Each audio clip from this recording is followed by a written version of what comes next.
Assalamualaikum warahmatullahi wabarakatuh. Bismillahirrohmanirrohim. Alhamdulillahirabbil alamin. Washolatu wassalamu ala asrofil anbiya wal mursalin wa ala alihi wassohbihi ajmain.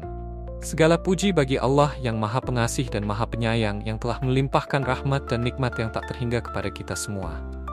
Salawat dan salam semoga tercurah kepada junjungan kita Nabi Muhammad SAW serta kepada keluarga dan sahabat-sahabatnya. Siapa sebenarnya Syekh Mansur Al-Hallaj? Syekh Mansur Al-Hallaj, atau yang dikenal sebagai Husain ibn Mansur Al-Hallaj, adalah sosok Sufi Persia yang kisahnya tertuang dalam kitab suci Sufi Tazkirat Al-Awliya, karya Fariduddin Attar. Melalui kitab ini, Attar menyusun biografi para wali Allah dan sosok-sosok agung dalam tasawuf, termasuk Syekh Mansur Al-Hallaj, yang dikenal sebagai Sufi yang begitu berani mengungkapkan cintanya kepada Tuhan. Kisah hidup Al-Hallaj bukanlah sekadar biografi seorang tokoh religius, melainkan perjalanan seorang pencari yang rela mengorbankan nyawa demi apa yang ia yakini sebagai kebenaran sejati. Al-Hallaj lahir di Tur, Persia pada abad ke-9 Masehi, dan sejak kecil menunjukkan minat yang besar pada kehidupan spiritual. Ia belajar kepada beberapa guru sufi terkenal di masanya, termasuk Syekh Sahal Al-Tustari dan Junaid Al-Baghdadi. Namun pada akhirnya Al-Hallaj merasa jalan spiritualnya berbeda dari kebanyakan sufi. Baginya, cinta kepada Tuhan tidak boleh berhenti pada ritual atau formalitas, melainkan harus melibatkan seluruh jiwa dan raga, hingga segala sesuatu yang lain selain Tuhan lebur dalam satu, yaitu Sang Hakikat. Dalam Tazkirat Al-Awliya, Fariduddin Attar menceritakan tentang hubungan antara Syekh Mansur Al-Hallaj dan gurunya yang pertama, Sahal Al-Tustari, seorang sufi besar yang dikenal karena kesederhanaan, kedalaman spiritual, dan kemampuannya dalam menundukkan nafsu. Bagi Al-Hallaj, pertemuan dengan Sahal Al-Tustari adalah awal perjalanan batinnya, pertemuan pertama dengan seorang guru yang akan membentuk dasar dari seluruh pencariannya menuju Tuhan. Diceritakan bahwa ketika masih muda, Al-Hallaj pergi menemui Sahal Al-Tustari yang tinggal di kota Tustar. Sahal adalah seorang yang sederhana, menghabiskan hari-harinya dalam keheningan dan sering berpuasa untuk mengosongkan dirinya dari segala sesuatu selain Tuhan. Ia adalah sosok yang keras terhadap dirinya sendiri, tetapi lembut kepada murid-muridnya.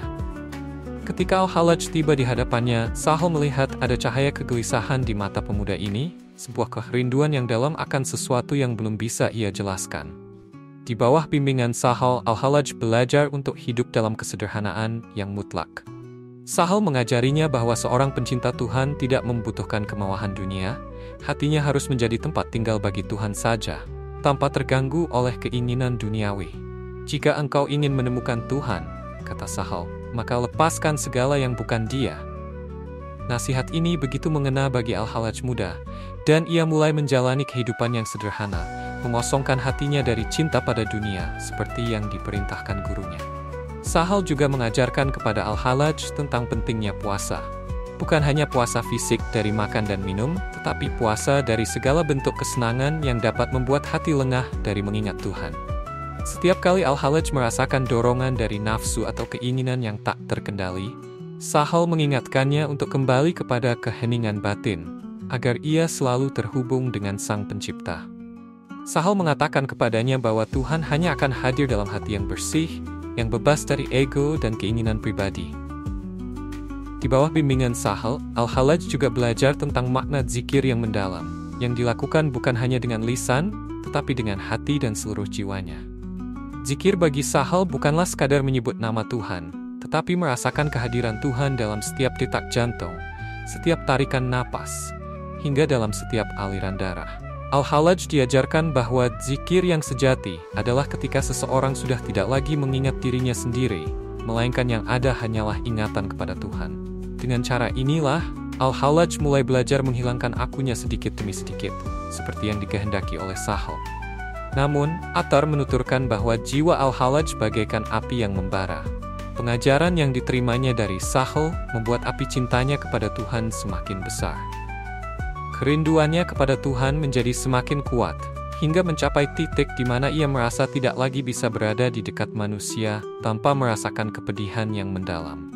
Sahal menyadari hasrat luar biasa dalam diri Al-Hallaj dan memperingatkannya agar berhati-hati dengan intensitas spiritual yang begitu kuat. Ia mengingatkan bahwa jalan menuju Tuhan adalah jalan yang berbahaya, membutuhkan disiplin yang besar dan kehati-hatian. Namun, jiwa Al-Hallaj tidak pernah puas.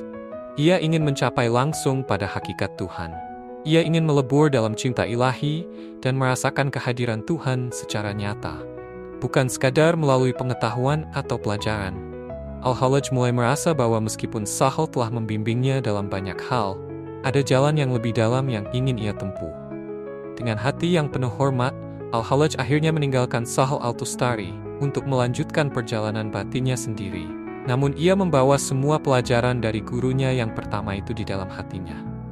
Sahel Al-Tustari tidak hanya membimbing Al-Hallaj pada jalan zuhud, tetapi juga menjadi pintu yang membuka pemahaman Al-Hallaj tentang kesucian hati yang dibutuhkan dalam mendekati Tuhan. Dalam Tazkirat Al-Auliya, Attar menuturkan bahwa pelajaran-pelajaran dari Sahel tetap hidup dalam hati Al-Hallaj, bahkan ketika ia melanjutkan perjalanannya dengan guru-guru lain. Tanpa bimbingan Sahel, mungkin Al-Hallaj tidak akan pernah sampai pada jalan yang begitu ekstrem dalam mencari Tuhan. Hingga akhirnya ia menjadi seorang yang dikenal dengan kata-kata Ana al-Haq, sebagai simbol dari keberaniannya untuk melebur dalam cinta ilahi yang tanpa batas. Sahel Al-Tustari adalah fondasi bagi perjalanan Al-Hallaj yang kemudian menjadi kekuatan spiritual yang luar biasa di sepanjang hidupnya.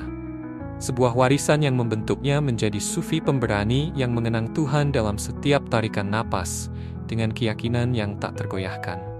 Namun, api di hati Al-Hallaj masih membara. Setelah bertahun-tahun bersama Tustari, ia merasa bahwa perjalanan spiritualnya belum mencapai hakikat yang dicarinya. Ia pun pergi meninggalkan Tustari dan melanjutkan perjalanannya ke Baghdad untuk berguru pada Junaid al-Baghdadi, seorang sufi besar yang dijuluki sebagai Syaikhul Masyayikh, pemimpin para guru sufi pada masanya. Junaid dikenal dengan ajaran yang menggabungkan keilmuan dan pengalaman spiritual yang mendalam, menekankan keseimbangan antara syariat dan hakikat. Dalam Tazkirat Al-Auliya karya Fariduddin Attar, Syekh Mansur Al-Hallaj digambarkan sebagai seorang murid yang penuh semangat dan hasrat spiritual yang mendalam, seorang pencari yang dengan tekun mengejar kedekatan dengan Tuhan. Setelah belajar dari Sahel Al-Tustari, Al-Hallaj kemudian melanjutkan perjalanan spiritualnya ke Baghdad, di mana ia menemui salah satu guru besar tasawuf pada zamannya, Syekh Imam Al-Junaid Al-Baghdadi. Junaid dikenal sebagai Syaikhul Masyayikh, atau pemimpin para sufi, karena kematangan spiritual dan hikmah yang dimilikinya. Ketika Al-Hallaj pertama kali menghadap Al-Junaid, ia sudah merasakan api cinta ilahi yang membara di dalam dirinya, sebuah kerinduan yang mendorongnya untuk mencari makna lebih dalam dari pengalaman spiritual. Junaid melihat tekad yang luar biasa dalam diri Al-Hallaj dan memahami bahwa pemuda ini memiliki hasrat yang tak biasa. Namun, Al-Junaid terkenal dengan pendekatan sufi yang penuh kehati-hatian. Baginya, cinta ilahi tidak hanya tentang ekstasi, tetapi juga disiplin dan keseimbangan antara pengetahuan syariat dan hakikat. Ia sering menekankan bahwa seorang sufi sejati harus mampu mengendalikan hasrat dan tetap berpijak pada ketaatan lahiriah sebelum memasuki kedalaman batinnya. Di bawah bimbingan Al-Junaid, Al-Hallaj mulai belajar bagaimana mengelola dorongan batin dan ekstasi yang dirasakannya, mengarahkan api cintanya agar tetap berada dalam kendali yang bijaksana. Al-Junaid mengajarkan bahwa perjalanan menuju Tuhan adalah perjalanan yang panjang dan penuh kehati-hatian. Tidak boleh ada ketergesa-gesaan, karena cinta ilahi harus diiringi dengan kesabaran dan kerendahan hati. Al-Hallaj mulai memahami bahwa cinta kepada Tuhan tidak cukup diungkapkan dengan kata-kata atau perasaan semata, tetapi harus terwujud dalam tindakan yang nyata, dalam kehidupan sehari-hari, dan dalam ketaatan yang tenang kepada aturan agama. Salah satu pelajaran paling penting yang diberikan Al-Junaid kepada Al-Hallaj adalah tentang fana dan baka. Al-Junaid menjelaskan bahwa dalam fana, seseorang akan mengalami hilangnya ego, melebur dalam kesadaran tentang keesaan Tuhan. Tetapi, fana saja tidak cukup. Setelah mengalami fana, seorang sufi sejati harus mencapai baka, yaitu keadaan di mana dirinya kembali ke dunia dengan kesadaran baru sebagai seorang hamba yang menjalani hidup sehari-hari dengan sepenuhnya berada dalam kesadaran akan kehadiran Tuhan.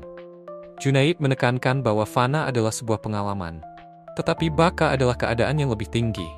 Karena dalam bakalah seorang sufi menemukan keseimbangan antara cinta ilahi dan kewajibannya di dunia. Namun, jiwa Al-Hallaj yang penuh gejolak merasa semakin tidak sabar. Ia ingin mengungkapkan cinta dan pengalamannya secara langsung, menyuarakan isi hatinya yang begitu mendalam kepada dunia. Bagi Al-Hallaj, cinta kepada Tuhan bukanlah sesuatu yang bisa disembunyikan atau dijaga dalam keheningan. Itu adalah nyala api yang harus diluapkan. Perasaan ini membuatnya bertentangan dengan pendekatan Junaid yang menekankan kerahasiaan dalam perjalanan spiritual.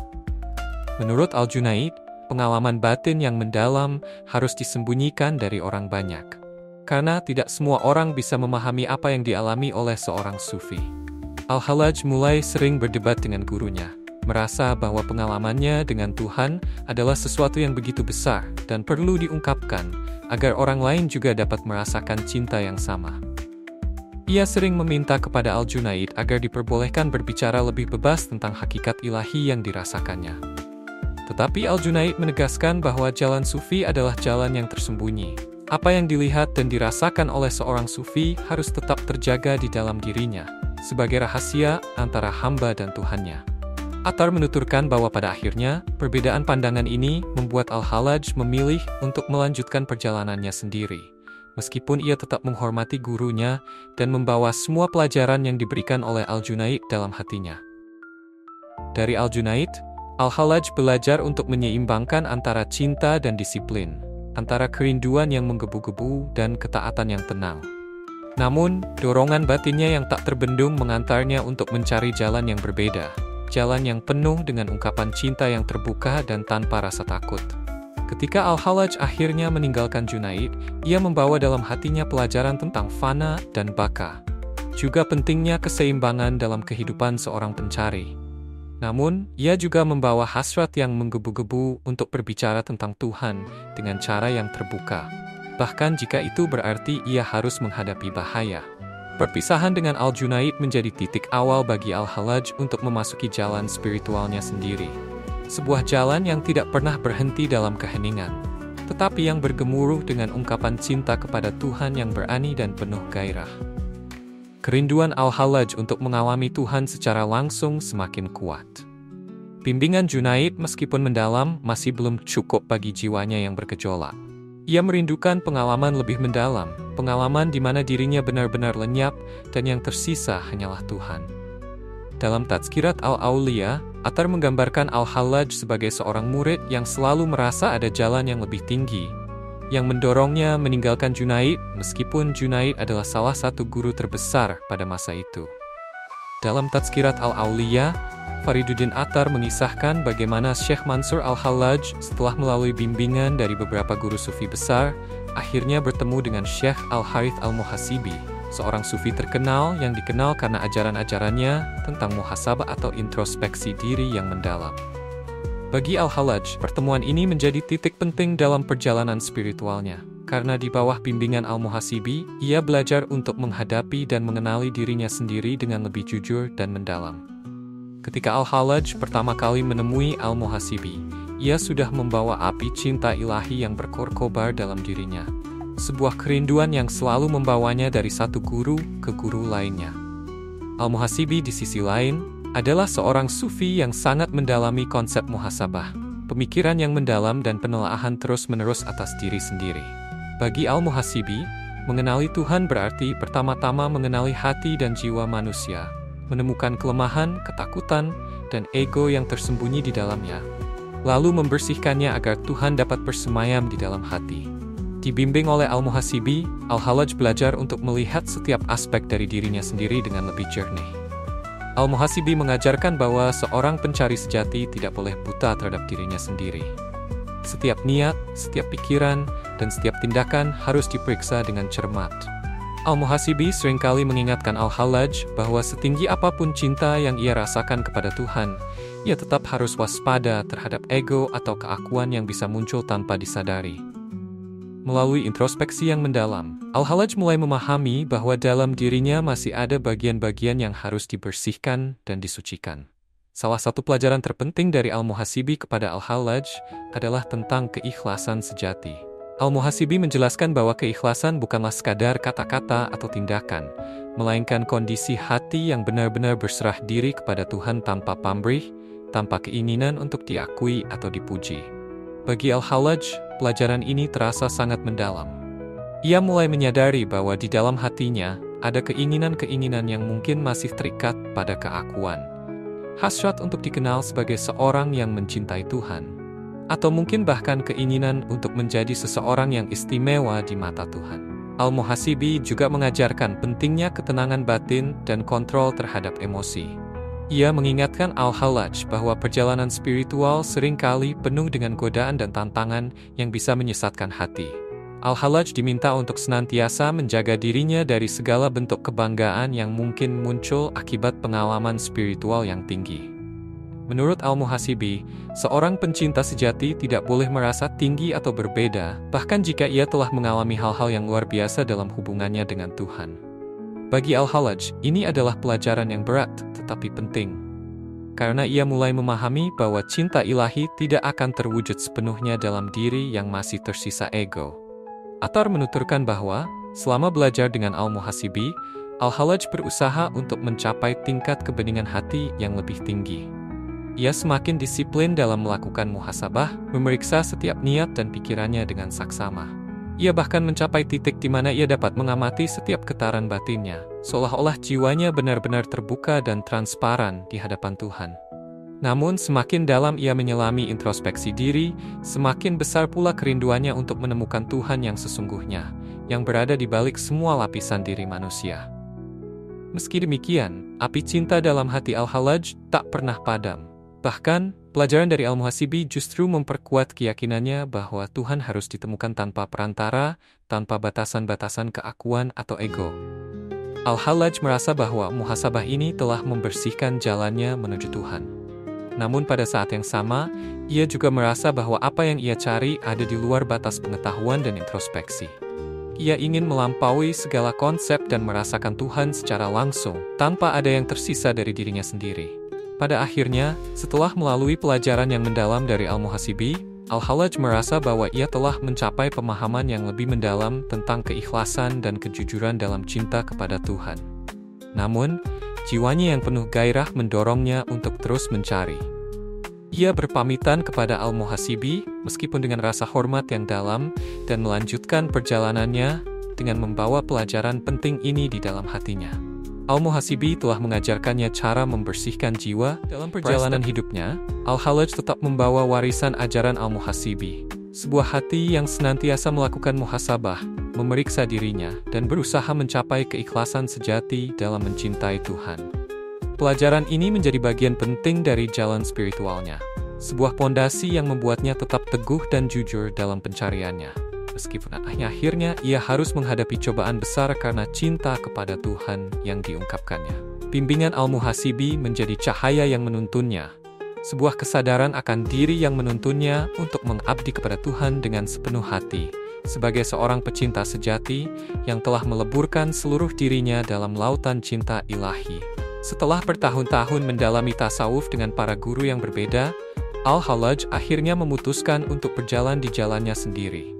Dari setiap guru, ia membawa pelajaran berharga yang menjadi fondasi bagi perjalanan spiritualnya. Namun, ia merasakan bahwa tidak ada seorang pun yang bisa membawanya pada tingkat marifah atau pengenalan langsung terhadap Tuhan yang ia dambakan. Cinta dan rindu yang menggelora dalam hatinya membuatnya harus melewati batas pemahaman umum para sufi, membawa dirinya ke dalam keadaan di mana ia sepenuhnya menyatu dengan Yang Maha Esa. Pada akhirnya, perjalanan Al-Hallaj bersama para guru menuntunnya menuju puncak pengalaman spiritual yang luar biasa. Ia menjadi seorang pencinta yang tanpa batas, yang mencintai Tuhan dengan segenap keberadaannya, hingga yang tersisa hanyalah Tuhan itu sendiri. Dari para gurunya, Al-Hallaj belajar bahwa Tuhan adalah tujuan yang harus dicari dengan seluruh jiwa dan raga, bahwa cinta kepadanya adalah jalan yang penuh pengorbanan. Namun itulah satu-satunya jalan menuju kebenaran hakiki. Al-Hallaj, dengan semangat yang membara dan pencarian yang tak kenal lelah, telah melewati banyak perjalanan dan bimbingan dari berbagai guru. Ia telah belajar dari Al-Tustari, Al-Junaid, dan Al-Harith Al-Muhasibi, yang semua telah menuntunnya ke dalam kedalaman spiritual yang luar biasa.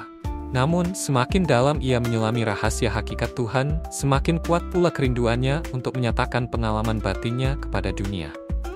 Suatu ketika, di tengah kerumunan orang-orang yang sedang berkumpul di Baghdad, Al-Hallaj merasa dorongan tak tertahankan untuk mengungkapkan apa yang ia rasakan.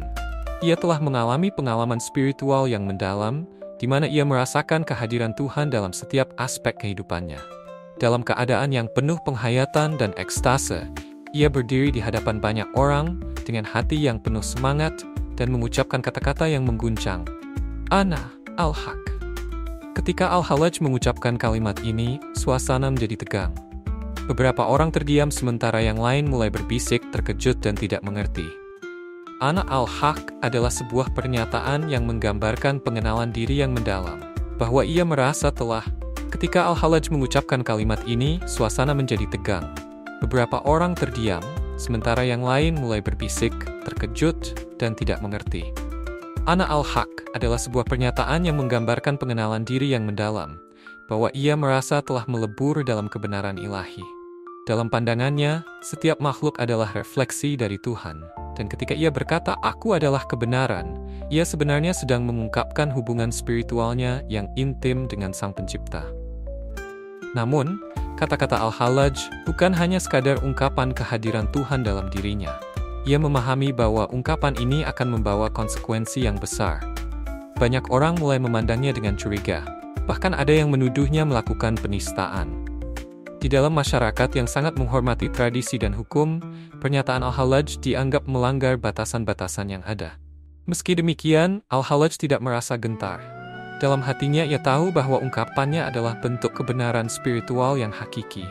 Ia tidak ingin menantang otoritas agama atau menciptakan kontroversi, melainkan ingin mengajak orang-orang untuk merasakan apa yang ia rasakan, kedamaian dan kebahagiaan yang datang dari cinta ilahi. Bagi Al-Hallaj, tidak ada yang lebih penting daripada mengalami Tuhan secara langsung, dan ia ingin berbagi pengalamannya itu dengan semua orang. Namun, semakin ia bersikeras pada kebenaran yang diyakininya, semakin banyak pula musuh yang muncul. Orang-orang yang merasa terancam dengan pernyataannya berusaha untuk membungkamnya. Masyarakat mulai terpecah, sebagian menganggapnya sebagai seorang nabi atau orang suci, sementara yang lain menuduhnya sebagai pelanggar ajaran agama. Suasana semakin panas, dan Al-Hallaj harus menghadapi konsekuensi dari kata-katanya yang berani. Kata-kata Al-Hallaj mengundang perhatian banyak orang, baik pengikut setia maupun skeptis. Sementara banyak yang merasakan kedalaman cinta dan pengabdian dalam ungkapannya, tak sedikit pula yang merasa terancam. Di kalangan ulama dan penguasa, pernyataan Al-Hallaj dianggap sebagai penistaan terhadap ajaran agama, sebuah pelanggaran serius yang bisa merusak tatanan spiritual dan sosial masyarakat. Di tengah malam yang gelap, saat Al-Hallaj tengah mendalami kitab-kitab sufi dan merenungkan makna cinta ilahi, sekelompok penguasa dan ulama muncul di hadapannya. Mereka dikirim untuk menangkapnya, mengusung perintah yang tegas dari penguasa setempat. Dalam momen ini, Al-Hallaj merasakan ketegangan yang mengalir dalam udara. Namun ia tetap tenang, siap menghadapi segala konsekuensi dari ungkapannya. "Saya datang atas perintah Mansur," kata pemimpin kelompok itu dengan nada tegas. "Kau telah melampaui batasan. Mengucapkan Ana Al-Haq adalah kesalahan yang tak dapat dimaafkan. Kami tidak dapat membiarkan kau menyebarkan ide-ide berbahaya ini." Al-Hallaj, meskipun berada dalam situasi sulit, menjawab dengan ketenangan. "Saya tidak mengucapkan kata-kata itu untuk menantang Tuhan atau hukumnya. Ana Al-Haq adalah ungkapan dari pengalamanku tentang kehadirannya dalam hidupku. Cinta tidak dapat dipisahkan dari kebenaran." Namun, argumennya tidak diterima. Para penguasa, terikat pada aturan dan tradisi yang ketat, menolak untuk memahami makna yang lebih dalam dari pernyataan tersebut. Mereka menganggap bahwa kata-kata Al-Hallaj telah mengganggu tatanan sosial yang sudah ada dan harus dihentikan. Al-Hallaj ditangkap dan dibawa pergi, meninggalkan kerumunan orang yang penasaran dan khawatir. Selama perjalanan menuju penjara, Al-Hallaj berusaha merenungkan semua yang telah terjadi. Di hatinya, ia tetap berpegang pada keyakinannya bahwa cinta kepada Tuhan harus diungkapkan dengan bebas, meskipun itu berarti harus menghadapi konsekuensi berat. Ia memikirkan para pengikutnya, orang-orang yang terinspirasi oleh kata-katanya, dan berharap mereka tetap tegar dalam pencarian spiritual mereka. Sesampainya di penjara, Al-Hallaj dihadapkan pada serangkaian interogasi oleh para hakim dan ulama. Mereka menuduhnya melakukan penistaan dan berusaha membuktikan bahwa pernyataannya adalah ancaman bagi masyarakat. Dalam setiap pertanyaan yang diajukan, Al-Hallaj menunjukkan ketenangan yang luar biasa, berbicara dengan kebijaksanaan dan kedamaian yang tidak bisa dipahami oleh para penuntutnya. Apakah kau tidak mengerti bahwa kebenaran dan cinta Tuhan tidak dapat dipisahkan dari pengalaman kita? Tanyanya dengan suara tenang. Setiap jiwa memiliki jalan menujunya. Apa yang saya ungkapkan adalah cerminan dari cinta yang mengalir dalam hati saya. Namun, semakin Al-Hallaj berusaha menjelaskan, semakin dalam keraguan dan kebencian para penguasa. Mereka melihatnya bukan hanya sebagai seorang sufi, tetapi juga sebagai ancaman bagi otoritas mereka. Dalam pandangan mereka, seorang yang berani mengklaim demikian akan menggerakkan banyak orang untuk mempertanyakan otoritas dan ajaran yang ada. Setelah melalui serangkaian sidang yang penuh ketegangan, Al-Hallaj dijatuhi hukuman mati. Keputusan ini menimbulkan reaksi campur aduk di kalangan masyarakat. Banyak yang datang untuk menyaksikan proses persidangan, ada yang bersimpati dan ada pula yang mencemooh. Namun bagi Al-Hallaj, semua itu tidak mengubah keyakinannya. Ia menerima nasibnya dengan lapang dada, memahami bahwa cinta kepada Tuhan seringkali menuntut pengorbanan yang besar. Dalam malam terakhirnya, saat di penjara, Al-Hallaj merenung, dikelilingi oleh bayangan kehidupan dan cinta yang telah ia jalani. Dalam pikirannya, ia teringat pada setiap pelajaran yang telah ia terima dari para gurunya, setiap momen yang mendekatkannya kepada Tuhan. Ia tahu bahwa kematiannya tidak akan menghentikan cinta yang ia sampaikan. Pagi itu, Mansur Al-Hallaj dibawa ke alun-alun kota Baghdad, di mana rakyat telah berkumpul untuk menyaksikan eksekusi yang langka. Sebelum dipasung, ia diberikan kesempatan terakhir untuk bertobat dan menarik ucapannya. Namun, dengan senyum lembut dan pandangan mata yang teduh, Al-Hallaj menolak kesempatan itu. Baginya, pernyataan Ana Al-Haq bukanlah sekadar kata-kata, melainkan puncak dari pengalaman spiritualnya yang menyatukan dirinya dengan Sang Pencipta. Dalam narasi Athar, diceritakan bahwa ketika hukuman dimulai, Al-Hallaj mengucapkan doa dan pujian kepada Tuhan. Ia tidak melawan atau merasa gentar. Sebaliknya, ia menerima segala siksaan yang ditimpakan kepadanya dengan penuh rasa cinta, sebagai bagian dari perjalanan menuju Sang Kekasih. Ketika cambuk pertama mendarat di tubuhnya, Al-Hallaj tersenyum dan berdoa, "Ya Allah, anugerahkan mereka ampunan, karena mereka tidak mengetahui apa yang mereka lakukan." Dengan kata-kata itu, ia menunjukkan kelapangan hatinya, memaafkan, bahkan mereka yang menjatuhkan hukuman mati padanya. Dalam kondisi terluka parah, darah mengalir dari tubuhnya, namun lidahnya terus melantunkan doa dan zikir. Ketika hukuman mencapai puncaknya, meski rasa sakit yang dideritanya pasti sangat besar, Al-Hallaj tetap memancarkan ketenangan yang tak biasa. Ia menatap langit dan berbisik penuh haru, "Aku adalah kebenaran, dan dalam kebenaran aku kembali padamu." Fariduddin Attar menceritakan bahwa menjelang saat terakhir, seorang murid mendekatinya dan bertanya apakah yang ia rasakan. Al-Hallaj menjawab, "Yang aku rasakan hanyalah keindahan dari cintanya." Jawaban ini bukan sekadar kata-kata, melainkan cerminan dari jiwa yang telah tenggelam dalam samudera ketuhanan. Ia tidak lagi merasakan dirinya sendiri. Al-Hallaj berada dalam keadaan fana atau penyatuan sempurna dengan Yang Maha Agung. Setelah nyawanya terlepas dari jasad, tubuh Al-Hallaj pun dimusnahkan.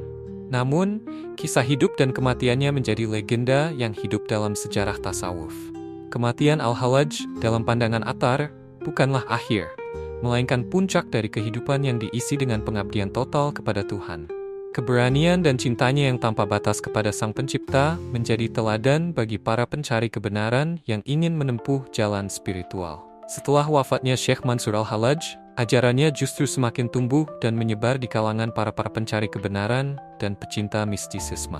Dalam Tazkirat Al-Auliya, Fariduddin Attar menggambarkan bahwa meskipun tubuhnya telah dihancurkan, pengaruh dan pesan spiritual Al-Hallaj tetap hidup dalam hati dan pikiran mereka yang terinspirasi oleh ketulusan serta keberaniannya.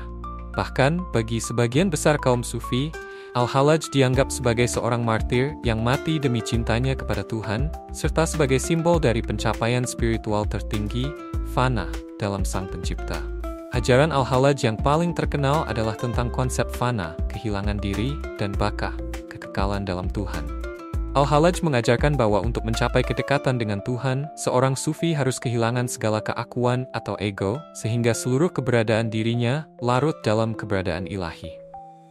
Ketika ia mengatakan Ana al-Haq, aku adalah kebenaran, Al-Hallaj sebenarnya sedang menyampaikan kondisi fana ini, di mana dirinya tak lagi memiliki identitas individual dan hanya yang maha benar yang tinggal dalam kesadarannya.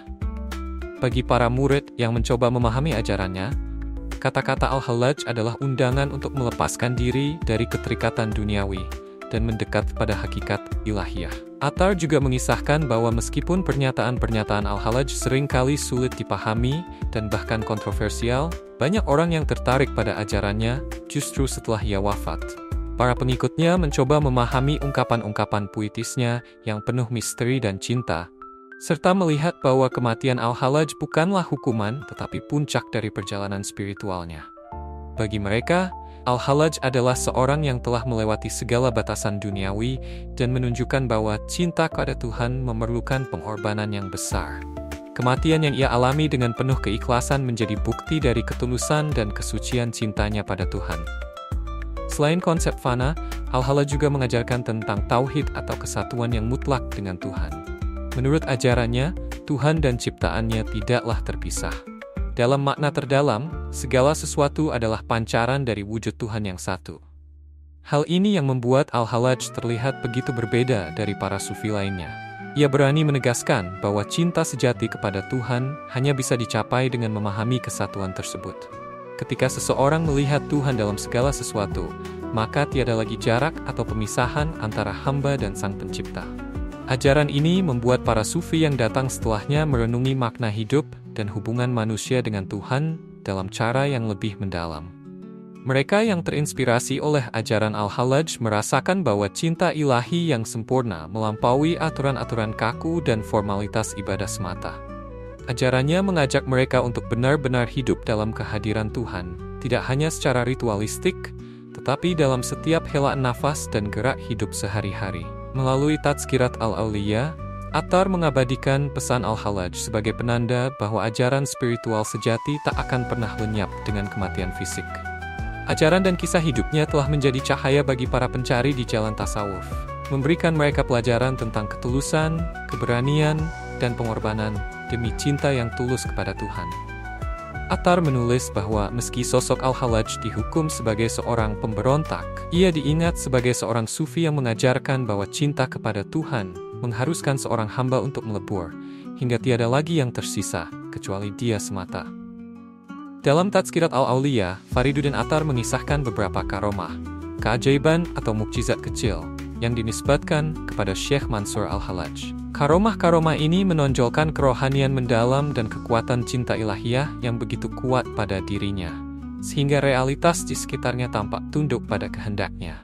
Karomah-karomah ini bukan hanya bukti keistimewaan dirinya, tetapi juga merupakan ungkapan dari jiwa yang menyatu dengan kehendak Tuhan dalam setiap langkah hidupnya. Salah satu karomah yang paling terkenal terjadi ketika Al-Hallaj sedang berada di sebuah masjid, dikelilingi oleh banyak murid dan pengikut. Pada saat itu, beberapa orang menantangnya, mempertanyakan kebenaran klaim spiritualnya. Mereka mengejeknya dan berkata, "Jika benar engkau dekat dengan Tuhan, tunjukkanlah kepada kami sesuatu yang bisa membuktikannya." Al-Hallaj dengan tenang dan senyum lembut merentangkan tangannya, dan konon katanya muncul cahaya yang begitu terang dari telapak tangannya hingga menerangi ruangan tersebut. Cahaya itu membuat semua orang yang hadir terkesima, dan mereka mulai melihat Al-Hallaj sebagai seorang wali yang memiliki kedekatan luar biasa dengan Tuhan. Karomah lainnya diceritakan saat Al-Hallaj sedang melakukan perjalanan dengan beberapa muridnya melalui padang pasir yang gersang. Mereka kehabisan air, dan para muridnya mulai merasa sangat haus dan lelah. Menyadari kondisi para pengikutnya, Al-Hallaj menancapkan tongkatnya ke pasir, dan dari sana mengalirlah air segar yang cukup untuk menghilangkan dahaga mereka semua. Tindakan ini menggambarkan kemampuannya untuk memberikan bantuan melalui keajaiban ilahi, sekaligus menunjukkan bahwa rahmat Tuhan dapat hadir kapan saja melalui seorang kekasihnya. Attar juga mencatat sebuah kejadian yang terjadi ketika Al-Hallaj tengah berada dalam perjalanan spiritualnya. Suatu hari, Al-Hallaj berjalan melintasi pasar, dan seorang penjual yang ingin mengujinya berkata, Jika engkau adalah seorang wali Allah, tunjukkanlah apa yang dapat engkau lakukan dengan makanan ini. Al-Hallaj kemudian menyentuh sepotong roti yang dipegang penjual itu, dan konon, roti tersebut langsung berubah menjadi emas. Penjual itu, yang awalnya penuh keraguan, sangat terkejut dan tersadar akan kedalaman spiritual Al-Hallaj. Meski demikian, Al-Hallaj kemudian menyatakan bahwa mukjizat ini bukanlah sesuatu yang ia anggap penting, karena cinta kepada Tuhan jauh lebih berharga daripada keajaiban duniawi seperti itu. Namun, dari semua karomah yang dinisbatkan kepadanya, yang terbesar adalah kemampuannya untuk mencintai Tuhan dengan cinta yang begitu total dan mendalam. Attar menggambarkan bahwa keajaiban terbesar Al-Hallaj adalah dalam bagaimana ia menanggung cobaan, penghinaan, dan akhirnya kematian dengan ketenangan dan penerimaan penuh kepada kehendak Tuhan. Ketika ia diadili dan menghadapi siksaan yang sangat menyakitkan, ia tetap memaafkan para algojo dan musuh-musuhnya, menunjukkan bahwa hatinya telah mencapai puncak cinta yang melampaui batas-batas kemanusiaan. Karomah-karomah ini bagi Attar bukan sekadar cerita ajaib. Mereka adalah manifestasi dari perjalanan spiritual yang mendalam dan dari cinta ilahi yang memenuhi diri Al-Hallaj, menjadikannya simbol bagi para pencari kebenaran. Setiap karomah adalah pancaran dari keyakinan dan penyerahan diri yang sempurna, serta pengingat bahwa bagi mereka yang benar-benar dekat dengan Tuhan, alam semesta pun tunduk pada cinta mereka yang murni. Demikian narasi siapa sebenarnya Syekh Mansur Al-Hallaj. Sebuah narasi yang diambil dari Tazkirat Al-Aulia karya Fariduddin Attar. Semoga apa yang disampaikan tadi dapat memanfaatkan kebaikan bagi kita semua. Amin. Semoga Allah SWT menuntun kita menuju jalan yang diridhoinya. Akhirul kalam, wassalamualaikum warahmatullahi wabarakatuh.